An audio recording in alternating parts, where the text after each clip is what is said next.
like to take the privilege of the floor and have an observation, a couple of questions directed actually to Professor Koopmans.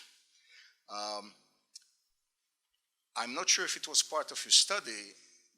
To me, almost the question that is derived out of your presentation is if indeed there is a limited or unlimited knowledge of religious subject matter, to what extent is that then reinforced and incited by clerics? Because I'm not sure that you find it in Christianity or Judaism. You probably find it in a lot of places in Islam or in fundamentalist Islam.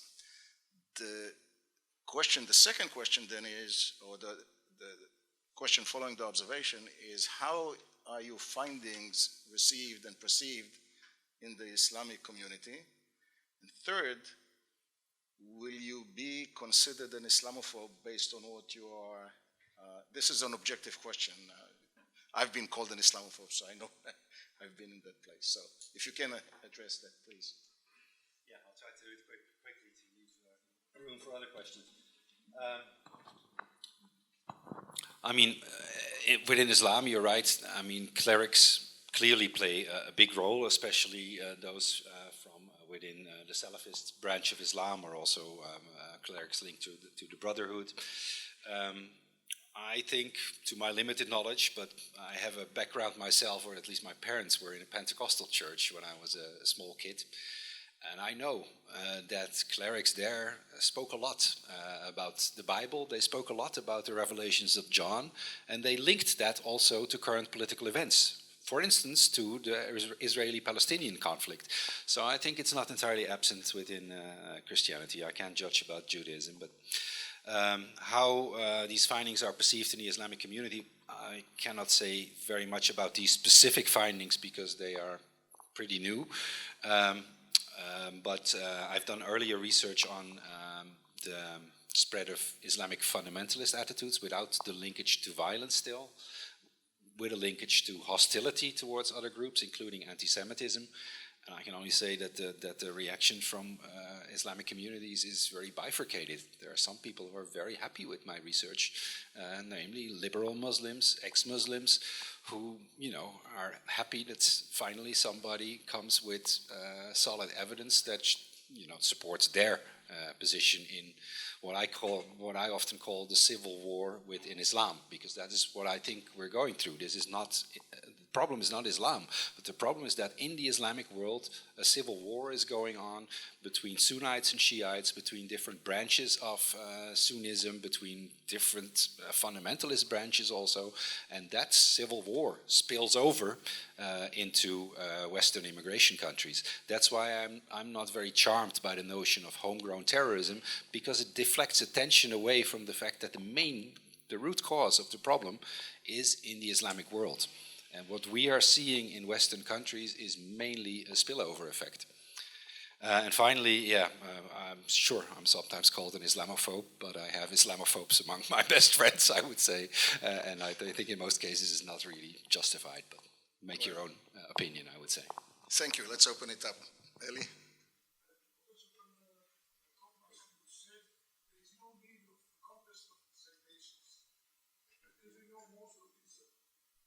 These young people are not knowledgeable at all about the real Quran, and if we need a contest of citation, is between the Muslim imams and sheikhs, which are knowledgeable, and they should be encouraged inside the West, but also in the Arab world or the Muslim world, to contest these fringe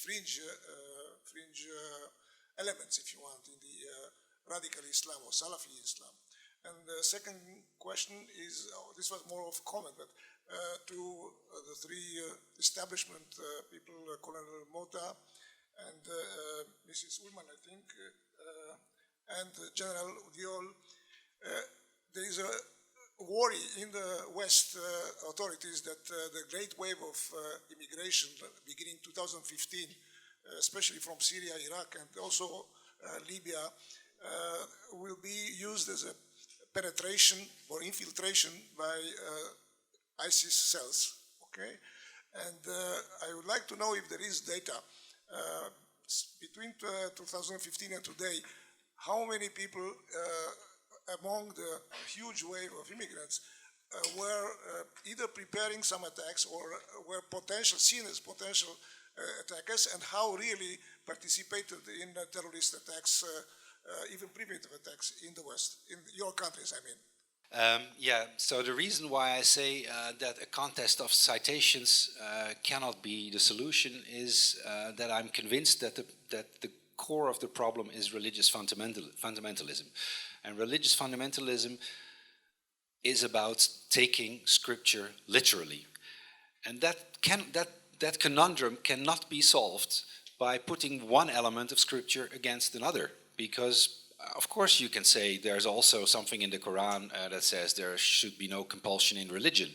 But as long as you do not say at the same time that these type of quotations, and they are not marginal, they're not more marginal than the peaceful ones, nor are they in the Bible, by the way. I mean, if I read the Old Testament, that's not a very sunny, tolerant story that we're told there. There are elements that are tolerant, but much of it isn't. So it is really, what is crucial is not putting one literal quotation against another literal quotation, because then you're actually confirming the idea that the solution is in the literal text of the Quran or of the literal text of the Bible. No, it's not there. It is in taking distance from any peaceful or violent literal interpretation of Holy Scripture and putting things in context. Professor Koopmans, I also want to talk about that subject. What is the political environment in the Western world to support moderate Muslims in trying to establish their interpretation of their religion and to delegitimize or put pressure on the radical interpretation of Islam? Are we getting enough support, political support, or is it politically is it politically incorrect to take a stand against radical Islam? Well, I think we are wildly deficient in that regard. I mean, you were asking the question before whether I sometimes am called an Islamophobe. That happens. It happens rarely. But the people who are really confronted with that criticism are those from within Muslim communities that dare to speak up against fundamentalism and that dare to say that, you know, radicalization and extremism actually has something to do with religion and has something to do with a particular interpretation of religion. And that criticism comes to some extent from within Muslim communities. Of course, fundamentalists won't like it, and they will criticize these people. They will play the Islamophobe card, you know, to prevent any criticism reaching them. But unfortunately, that pulling the Islamophobia card is often done by non-Muslims who do not support liberal, moderate Muslim voices at all. Why? Because the discussion about Islam and about immigration in general has become very deeply moralized, and it's become a parochial battle between the left and the right within Western countries, who are waging a battle for the moral higher ground and an electoral battle also over the heads of Muslims in the end. And that's true for both sides of the political spectrum. Both for the left, who doesn't want to hear any criticism of Islam and calls everybody an Islamophobe, and for the right, who tries to make the problem into one of Islam intrinsically. And the kind of middle ground that I'm trying to steer, saying it's not Islam, but it is a religious problem, it's religious fundamentalism, and it's not marginal, and we should do something about it, that's a middle ground that is very difficult to follow, because you're attacked from all sides, and if you're a Muslim in doing that, you're attacked even more. Well, since this is September 11, I will tell you that in the United States, Muslim advocacy groups or pro-Muslim advocacy groups to date have not condemned September 11 unequivocally. There were many condemnations. None of them is unequivocal, and I'll explain exactly what I mean by this. If you say that we are against the killing of innocent people, that's an exit strategy, because if somebody is not defined as innocent, that gives you the right to kill them, an entitlement to kill them. And until to date, you don't have that unequivocal statement. And this is outside of the realms of religion, but in terms of the public affairs, the public way in which these groups present themselves, they are advocates basically that support the terrorist act even when they say no way against it. So it's a sophisticated game that it's not simply just the religious narrative, but how do you employ the narrative outside? I've seen a hand up there. I'm sorry. I'm sorry. Thank you, Eli. You need your answer. So it's true. In 2015, Europe was not ready to get this wave, immense wave of immigrants coming from Syria.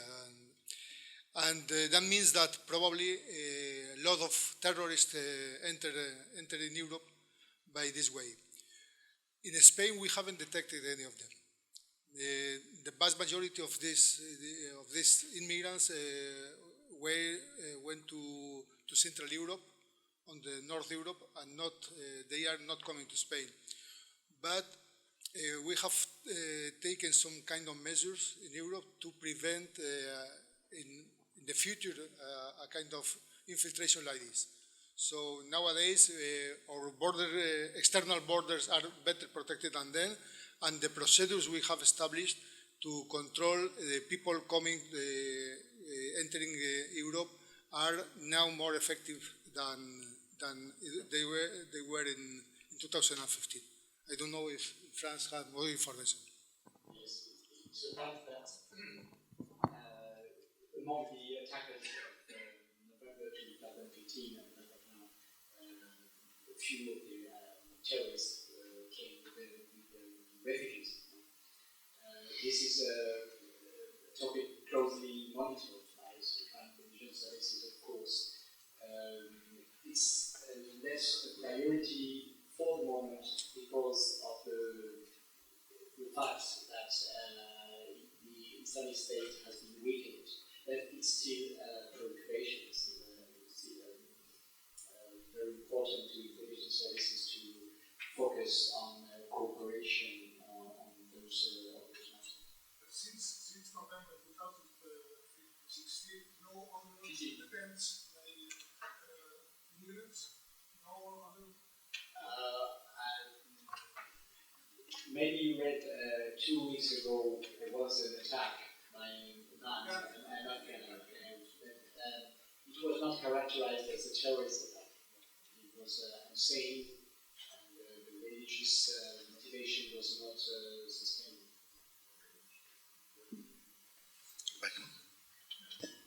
Just like to add for Jeremy, since you posed a question also for my country.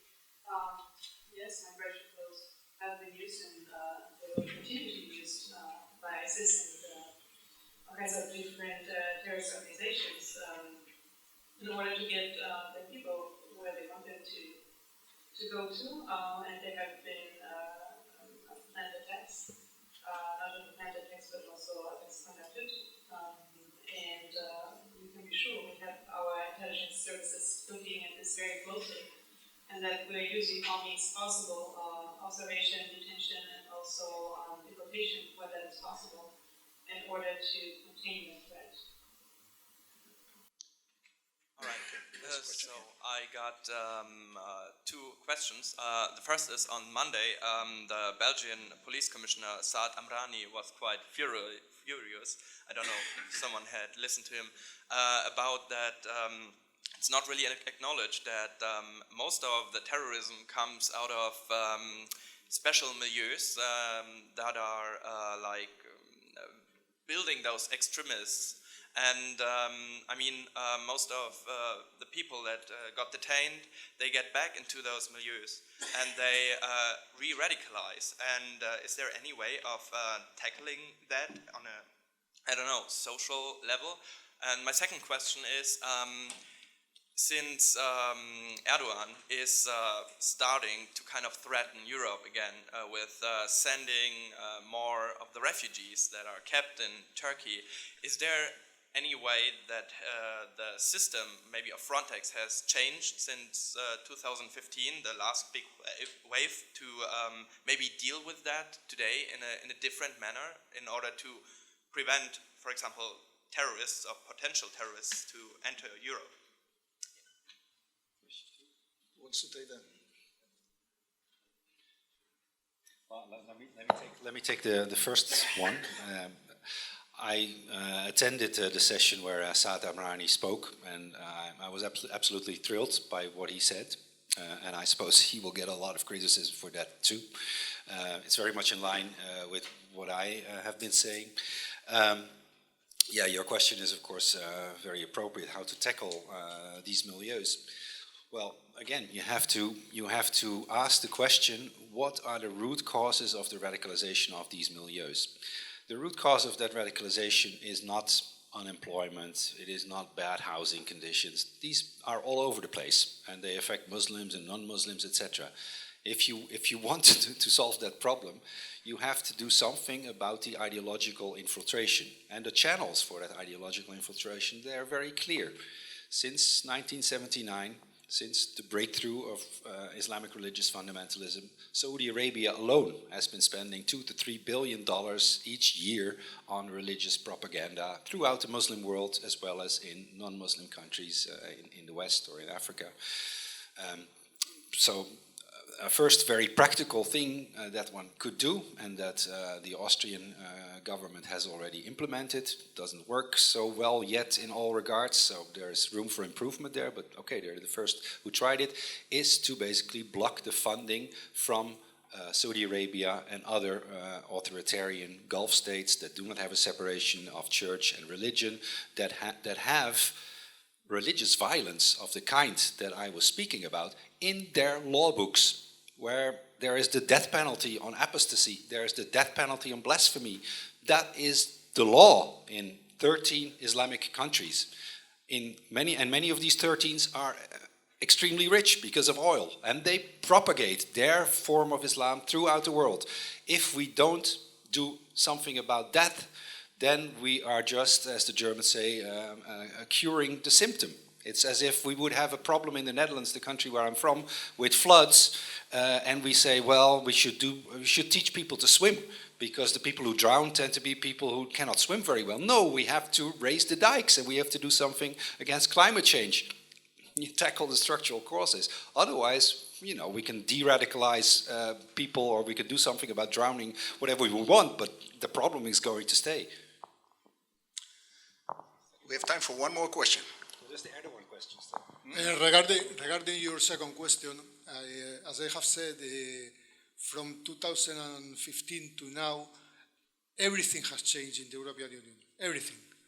The policy about the refugees, the border control, the regulation of Frontex, the agency of the European Border and Coast Guard. In 2016, we had a new regulation, mainly due to this wave of the 2015. And now we are developing the integrated border management strategy in the whole Europe, and also in each country, in each member state. So everything has changed. The procedures are absolutely different, and now maybe we can rely on our border control, I think. Our time is up. Thank you, everyone, for you. Okay. We'll have one more question. Trying to keep the time. Thank you very much for your persistence. Thank you for the panel. I have a question from Melina. See, I managed to stay and listen for your interesting presentation. Radicalization or de-radicalization at different kinds of initiatives in Germany.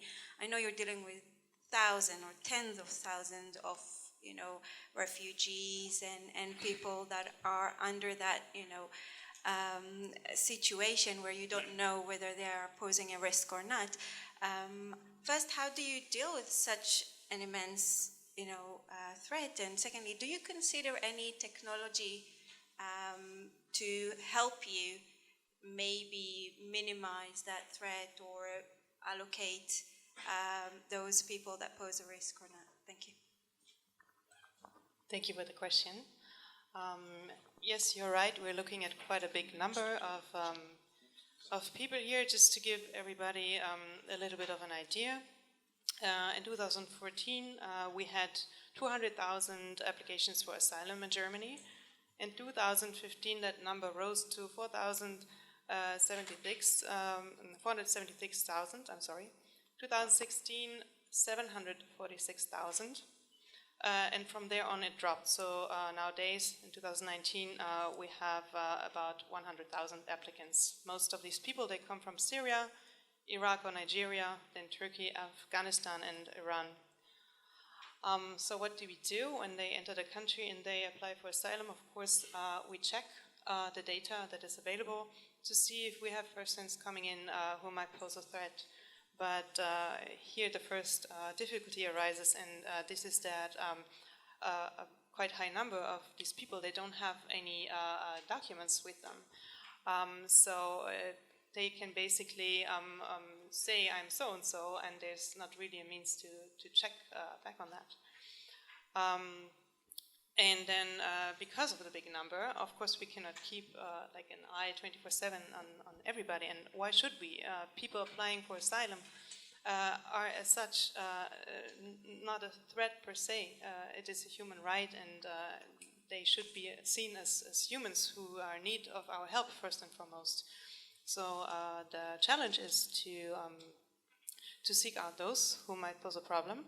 And here we have a twofold approach. One is to sensibilize the people working with refugees, for example, to spot signs of radicalization. Here some use tools that are available for risk assessment, others do not. Most of these people, they have never had any kind of contact to a radicalized person, and it's not really what their work is about. They're social workers. They focus on other things. So it's very basic education here that we have to teach them on how to spot radicalization. And then the second approach is to work with the people who have been characterized as or identified as a person who might be radicalized. As for technology, as I said, when they enter the country, we're using technology, and we're trying also to enhance the risk assessment tools that are available, but not really in the sense that we're using like a database and then we have everyone run through it for risk assessment. I hope that kind of answers your question. Thank you very much. We're out of time. Thank you all for your patience and attention, and for the speakers for the